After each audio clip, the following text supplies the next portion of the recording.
뭔가 새롭게 시작한다는 건 참 좋은 것 같습니다. 마음속에서 희망이 막 피어오르는 것 같죠. 그래서 새해는 참 좋습니다.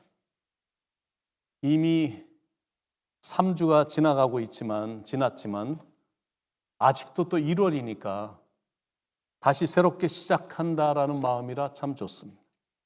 모든 게 그렇지만 첫 단추를 잘못 끼면 시작이 잘못됐기 때문에 과정도 안 좋고 끝도 안 좋습니다. 그래서 새 출발을 하면서 마음밭을 잘 가꾸고 시작해야 됩니다. 3절에 예레미야 4장 3절에 여호와께서 유다와 예루살렘 사람에게 이와 같이 이르노라 너의 묵은 땅을 갈고 가시덤불에 파종하지 말라.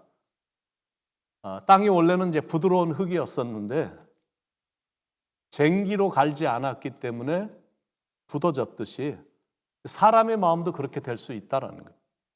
언제 사람의 마음이 묵은 땅같이 되냐면 첫째는 치유가 되지 않은 상처가 많을 때입니다. 그리고 두 번째는 약간의 성공으로 인해 교만으로 꽉 차 있을 때입니다. 세 번째는 악에 접촉되어 있을 때고 마지막은 영적으로 자꾸 게을러지고 세상 일에만 너무 분주할 때 마음밭이 이렇게 묵은 땅이 돼버리는 거거든요. 그러니까 그 영혼이 완전히 묵은 땅이 돼서 막 희망이 안 보이는 정도야 되는 거예요.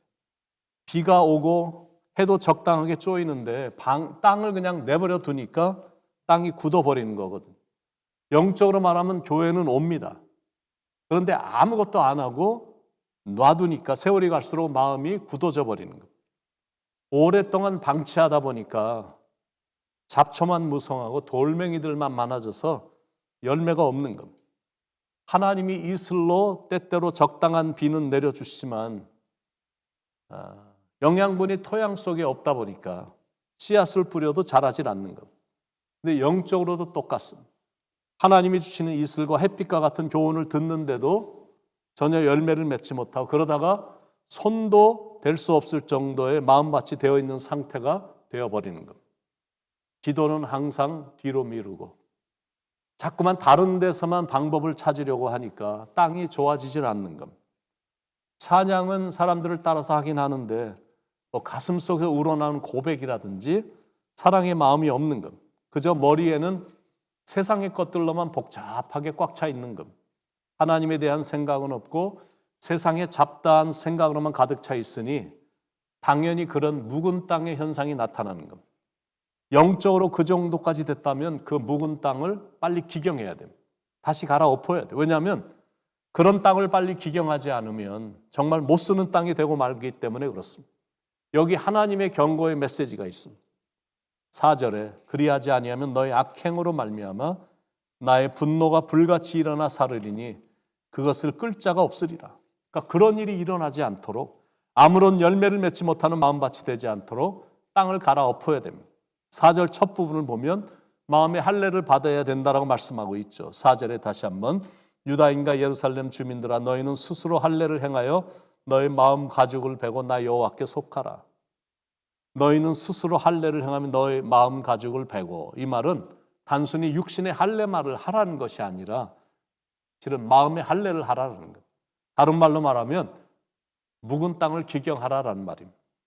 말씀의 삽으로 파헤치고 기도의 쟁기로 갈아엎고 하나님의 일을 열심히 하면서 기경하라라는 것. 이스라엘과 유다의 영적 상태는 오랫동안 묵은 땅과 같았습니다. 그런데 하나님은 그 묵은 땅과 같은 그들을 버리지 않으셨습니다. 묵은 땅은 다시 갈아엎으면 되니까 하나님께로만 돌아오면 되니까 묵은 땅을 기경하라라고 말씀하신 겁니다. 1절 2절에 여호와께서 이르시되 이스라엘아 내가 돌아오려거든 내게로 돌아오라. 내가 만일 너의 목전에서 나의 목전에서 가증한 것을 버리고 내가 흔들리지 아니하며 진실과 공의로 여호와의 삶을 두고 맹세하면 나라들이 나로 말미암아 스스로 복을 빌며 나로 말미암아 자랑하리라. 그러니까 하나님께로 돌아오기만 하면 되는 거예요. 하나님께만 속하면 모든 것이 다 좋아지거든요. 그런데 문제가 자꾸 다시 엉뚱한 곳으로 가니까 문제입니다. 지금이라도 하나님께 돌아오기만 하면 되는데 하나님께 안 오고 자꾸 다른 데로 가니까 마음은 갈수록 굳어지는 겁니다. 그러다가 자기도 모르게 안일함, 정욕, 게으름의 잡초로 가득한 땅이 되어버리는 거예요. 그래도 감사하게 아직도 새해가 시작한 1월이니까 다시 한번 마음을 잘 가다듬고 산뜻한 새 출발의 심정으로 나가는 겁니다. 새해 첫 단추를 그렇게 잘 끼워야 됩니다. 그러면서 우리의 믿음을 한번 깊이 점검도 해봐야 됩니다. 신앙생활에서 무서운 적이 뭐냐면 탐욕입니다. 그리고 돈에 대한 집착에 빠지는 거거든요. 무슨 말이냐면 욕심대로 사는 것이 가장 무서운 영적인 적입니다. 그러니까 묵은 땅이 되는 거예요. 그런데 진짜 무서운 적은 게으름과 나태함이라는 영적인 적입니다. 그런 센 잡초가 우리 안에 들어와서 자리 잡아버리면 그때는 이슬비가 내리든 단비가 내리든 좋은 땅으로 되는 거는 정말 힘들어집니다. 진짜 게으른 사람이 대청마루에서 자고 있었어요. 잠을 자고 있는데 담장 위로 도둑놈이 들어오는 게 보이는 겁니다. 그런데 이 사람은 워낙 게으른 사람이니까 마음속에 그런 얘기만 하는 겁니다. 담장을 넘어오기만 해봐라. 그러면서 콜콜 자는 겁니다. 그런데 도둑놈이 담장을 넘어 집 안으로 들어오는 게 이제 또 보이는 겁니다.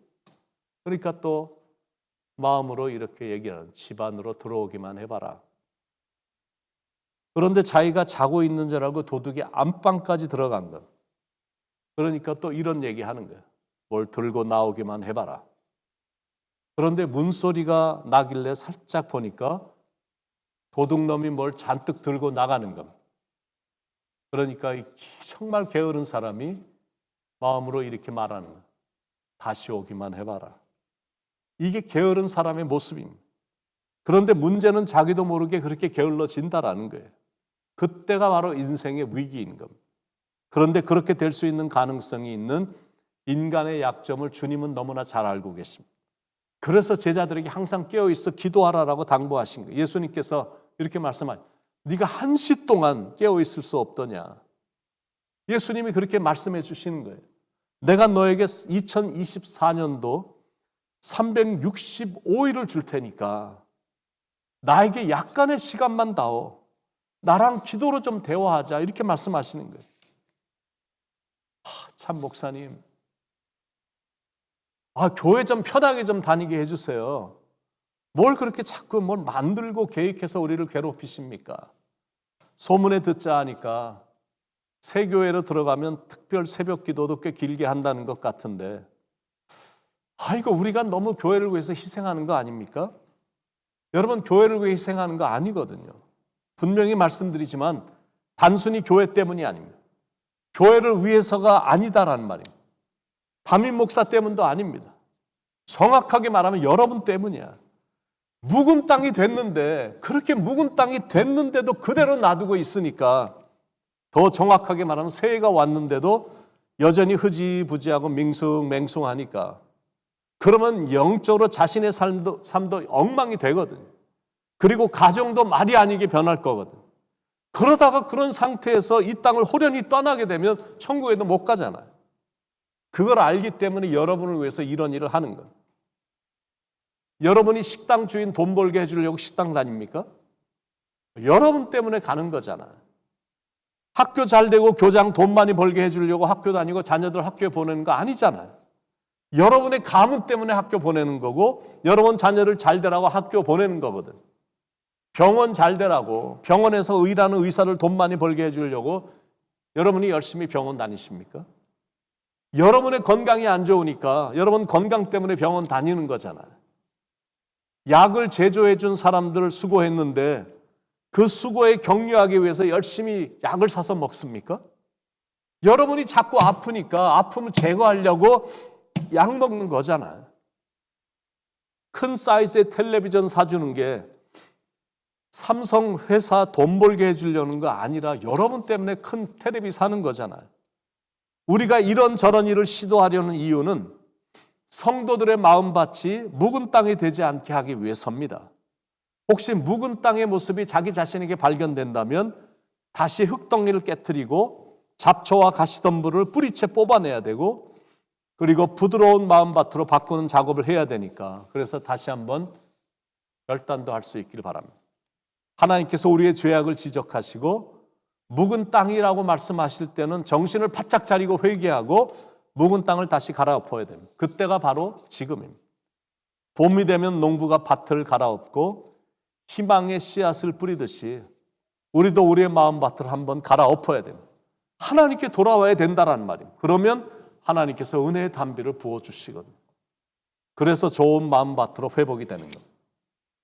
좋은 인생이 되기 위해 불필요한 것들은 다 제거하고 영적으로 다시 새로워지는 축복이 여러분에게 있기를 간절히 축원드립니다. 기도하시겠습니다. 너무 세상 일에 분주해서 영적으로 너무 나태해지고 게을러져 있다면 우리의 영적인 마음밭을 다시 갈아엎고 좋은 비료도 주고 기경해서 좋은 마음밭으로 만들어 주님이 은혜의 단비를 부어주실 때 영양분이 공급돼서 정말 좋은 씨앗도 내고 아름다운 꽃도 피우고 참 좋은 열매를 맺게 만드는 마음밭으로 기경되어 풍성한 추수를 하는 열매를 맺는 2024년도가 될 수 있게 축복해 주시옵소서. 말씀으로 갈아엎고 기도로 기경하고 성령 충만함으로 참 좋은 열매를 맺는 복된 한 해가 되게 인도해 주시옵소서. 사랑이 많으신 예수님의 이름으로 간절히 기도드립니다. 아멘.